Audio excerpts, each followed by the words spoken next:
ரஜினியை பார்த்து வளர்ந்தவர் தான் நடிகர் விஜய். விஜயின் அப்பா எஸ் சந்திரசேகர் ரஜினியை வைத்து நான் சிவப்பு மனிதன் படம் எடுத்த போது விஜய் பள்ளிக்கு போகும் சிறுவனாக இருந்தார். அந்த படப்பிடிப்பில் அவர் ரஜினியுடன் எடுத்துக்கொண்ட புகைப்படம் இப்போதும் கூகுளில் இருக்கிறது. ரஜினிகாந்தின் தீவிர ரசிகராகவே வளர்ந்தவர் தான் விஜய். ரஜினி பட போஸ்டரையொட்டி அதன் முன் விஜய் பாடுவது போலவும் காட்சிகள் எடுக்கப்பட்டது.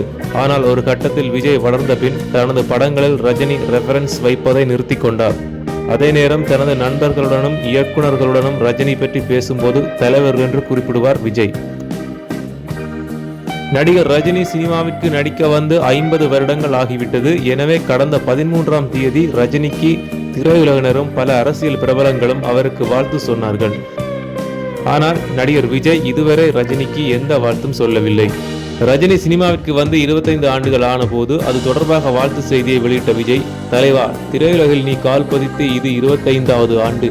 உன்னுடைய 50வது ஆண்டு திரையுலக வாழ்க்கையிலும் இதே போல் பூச்செண்டு கொடுத்து மகிழ இறைவனை வேண்டுகிறேன். பிரியமுடன் உங்கள் ரசிகன் விஜய் என வாழ்த்து சொல்லியிருந்தார். அந்த போஸ்டரை இப்போதும் பலரும் பகிர்ந்து சொன்னது என்னாச்சு விஜய், ரஜினிக்கு இதுவரை நீங்கள் எந்த வாழ்த்தும் சொல்லவில்லையே என கேள்வி எழுப்பி வருகிறார்கள். நன்றி நண்பர்களே. இது போன்ற சினிமா தகவல்களை தெரிந்து கொள்வதற்கு எங்களுடைய யூடியூப் சேனலை சப்ஸ்கிரைப் செய்யுங்கள்.